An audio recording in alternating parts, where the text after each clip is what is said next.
Le 3 novembre 1978, une jeune étudiante du collège Champlain de Lennoxville, après avoir fait de l'autostop, est portée disparue. 5 mois plus tard, son corps a été retrouvé, mais l'assassin court toujours. Avec le temps, certaines enquêtes restent non résolues.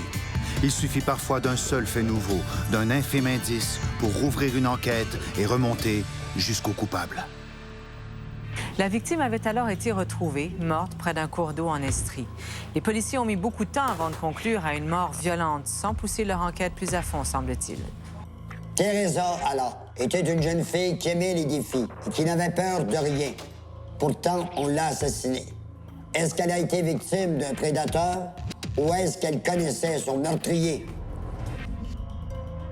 Dans le cadre de notre enquête, on va rencontrer son frère John, qui est venu de la Caroline du Nord spécialement pour nous rencontrer. Son autre frère, André, allait au même collège que Teresa. Il va aussi nous parler de la manière dont le collège a réagi à ce meurtre. Une amie de Teresa a aussi tenu à nous rencontrer. Suzanne de Rome habitait à l'époque dans la même résidence étudiante que Teresa. On va avoir aussi l'opinion d'une enquêteur privée qui s'intéressait au cas depuis des années. Puis là, la Sûreté du Québec, qui va sans doute nous servir son habituelle cassette. Ben André Allard, c'est un gars extrêmement timide. Quand l'équipe de recherche l'a contacté, il ne voulait pas au départ. Alors, je lui ai parlé. Il m'a dit, pour permettre de faire avancer le dossier, je vais accepter. Alors, c'est lui qu'on s'en va rencontrer.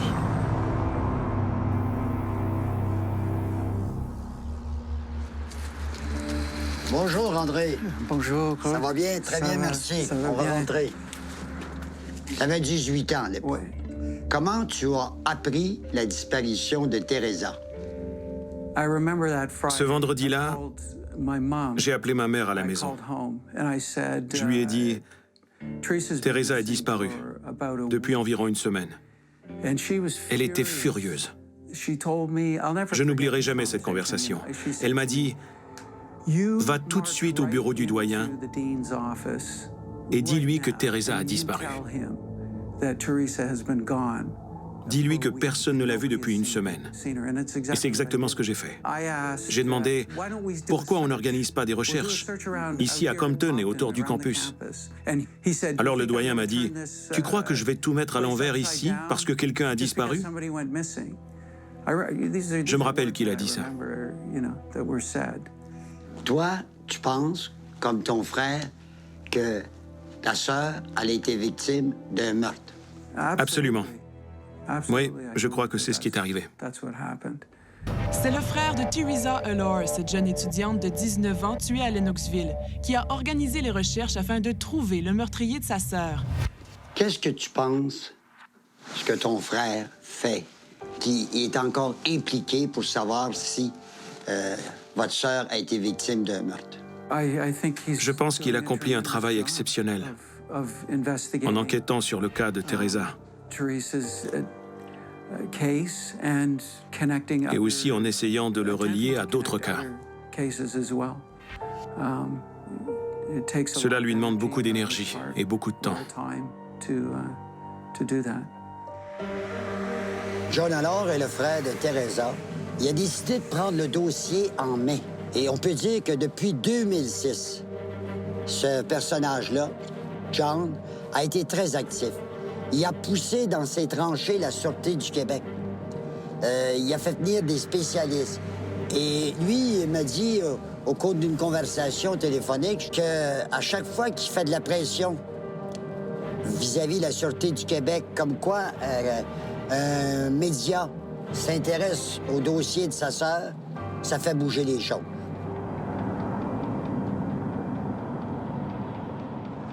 John, pour quelle raison on est ici, près d'un fossé? Pour la raison, ça c'est la place que ma sœur Teresa a découverte en 1979. Est-ce qu'il y avait de l'eau à l'époque, oui? Oui.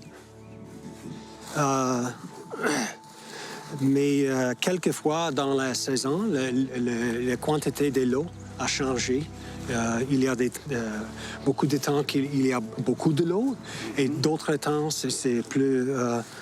not so much.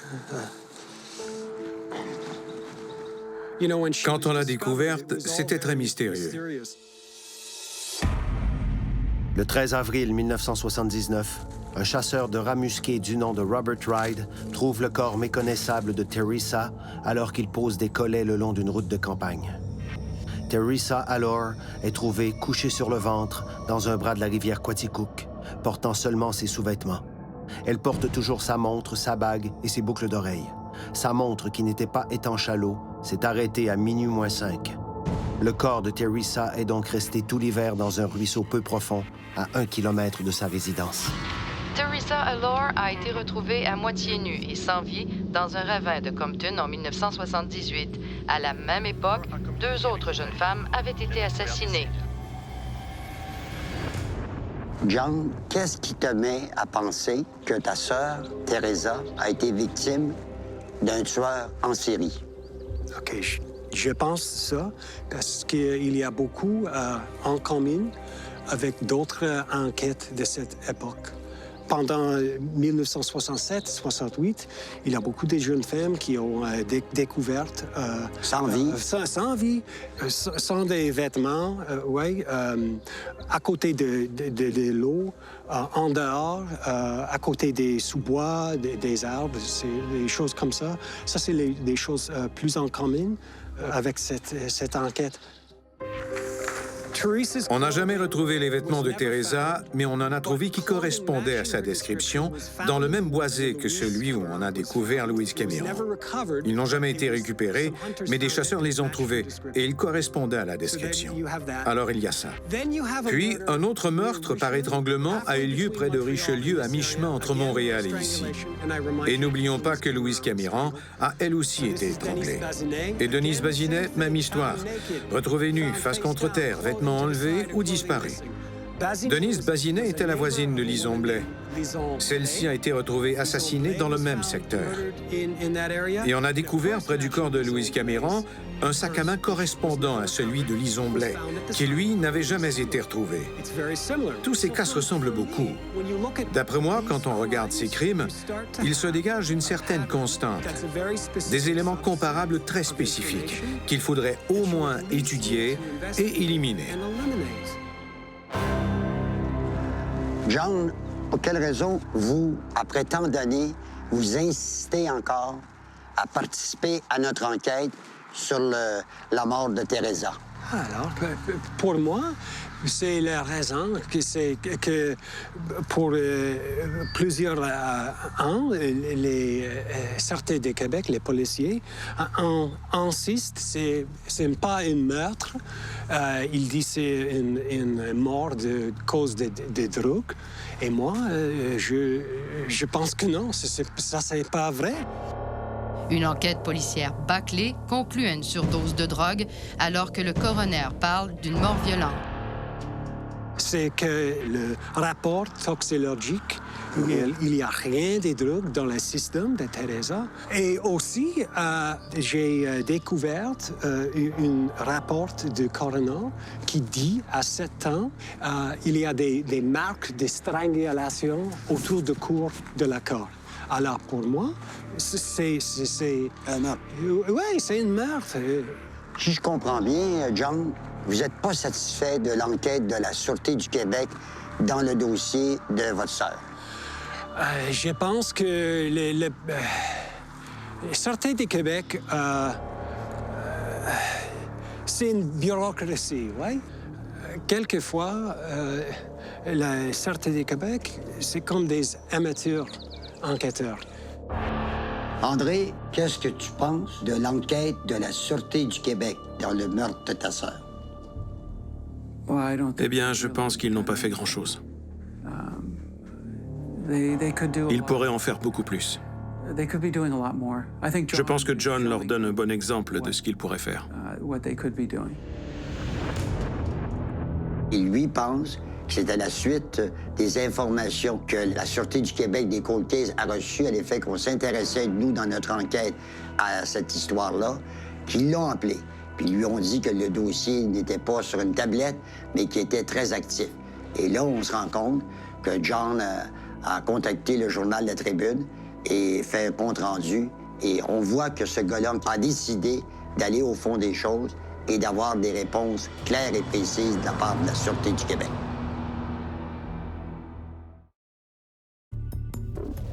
Teresa Allore avait 19 ans et est disparue le soir du 3 novembre 78. Ce soir-là, elle aurait raté l'autobus de 18h30 et comme le prochain ne passait que 5 heures plus tard, elle aurait fait du pouce pour retourner à la résidence des étudiants située dans ces années-là. On s'en va rencontrer Suzanne de Rome. Cette personne-là devait la voir le soir qu'elle est disparue. Alors moi, j'aimerais bien savoir qu'est-ce qu'elle va pouvoir nous donner du comportement de cette jeune fille qui, à l'époque, Teresa Allore, avait 19 ans.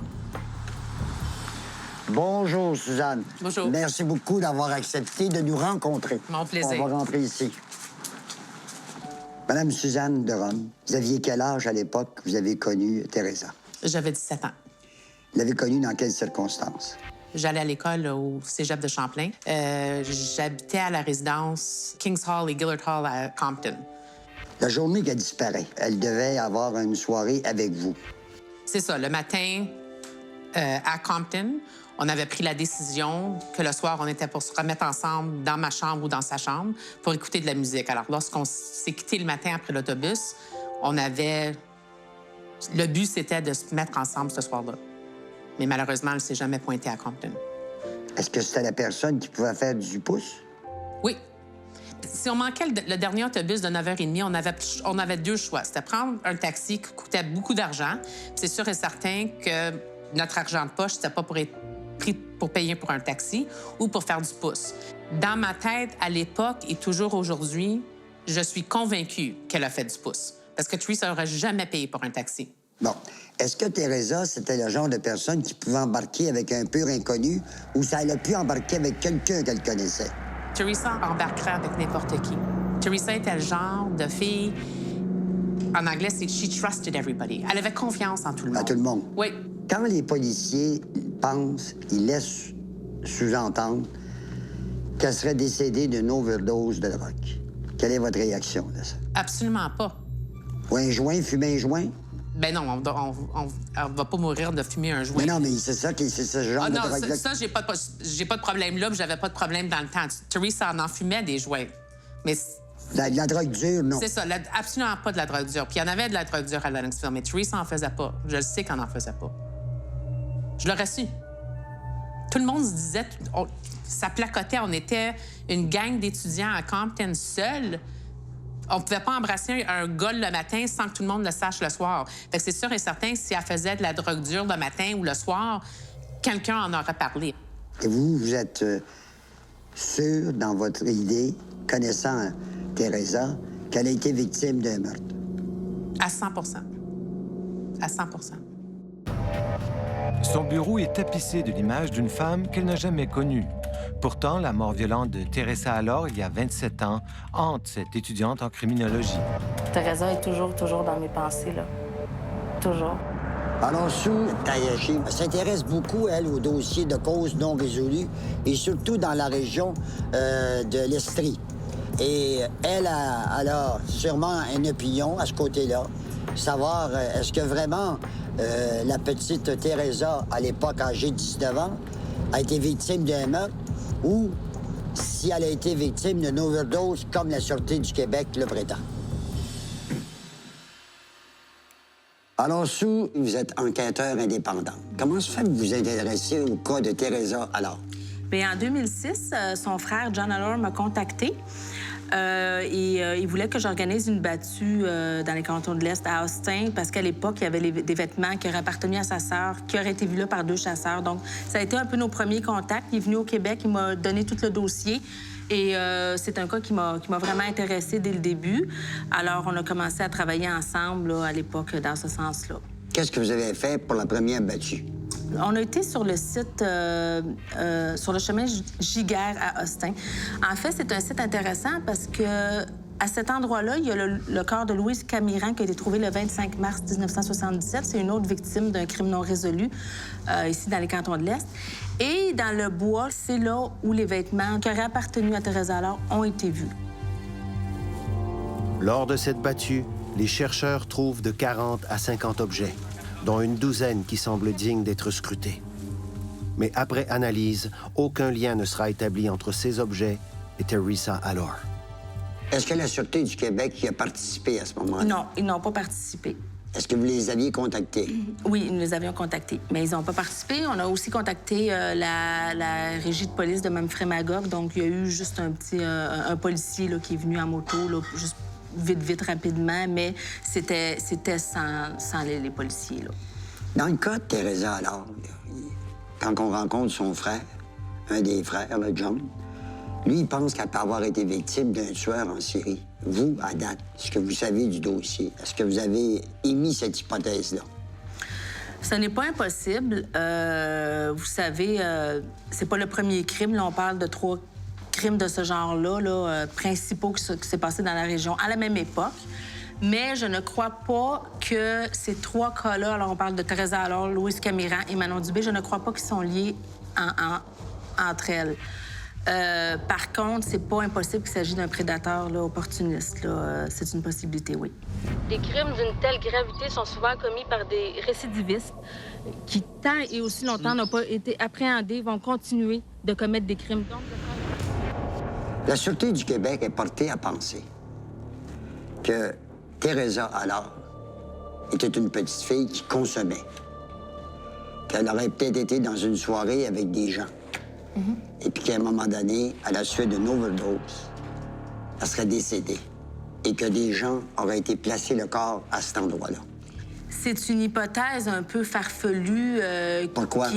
Parce que, premièrement, il n'y a aucune preuve et aucun témoin qui l'a vu à la fête qui avait lieu au Kings Hall ce soir-là.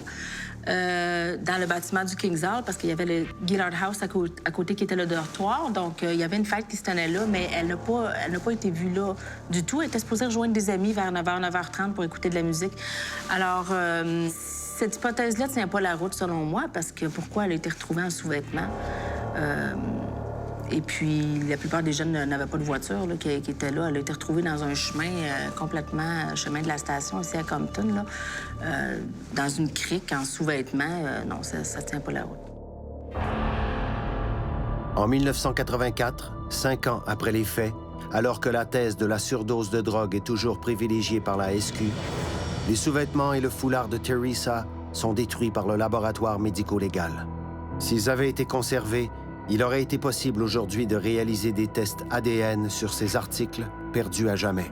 Tout comme dans plusieurs cas de meurtre de l'époque, des éléments d'enquête importants ont été détruits par les forces policières, puisqu'il ne leur apparaissait pas utile de les conserver. Tant et aussi longtemps qu'on n'aura pas le point de vue de la Sûreté du Québec, c'est très nébuleux. Et est-ce qu'elle a été victime d'un tueur en série?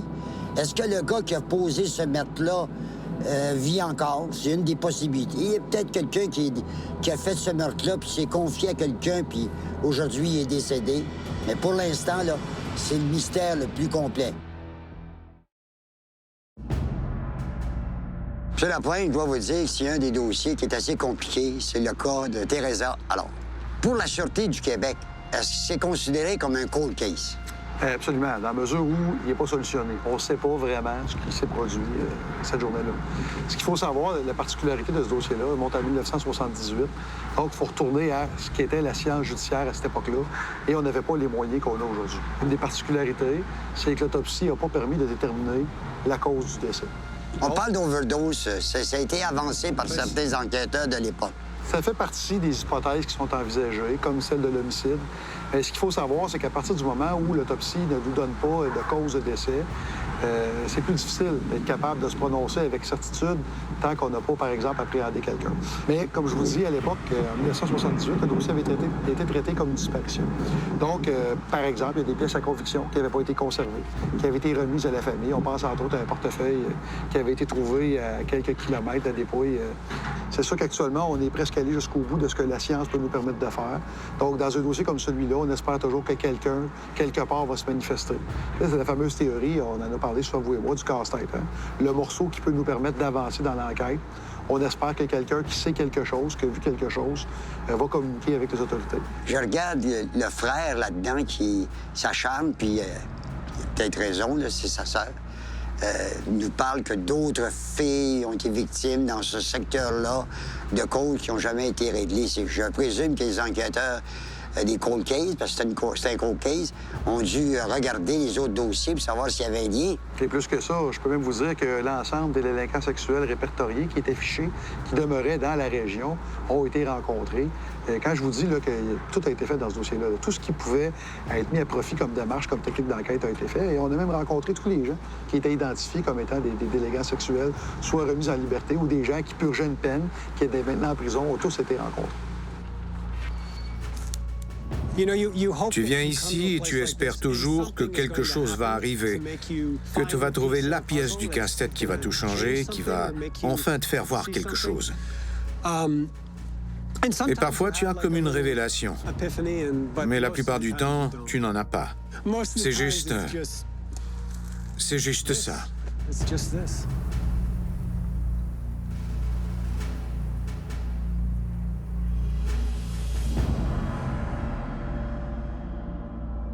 Vous ne pouvez pas vous imaginer ce que la famille de Teresa Allard vive depuis des années. Que ce soit John, que ce soit André. Ils sont impliqués dans la réouverture du dossier. Si vous détenez des informations pour la famille Allard, voulez-vous nous contacter afin que ce mystère puisse être éclairci?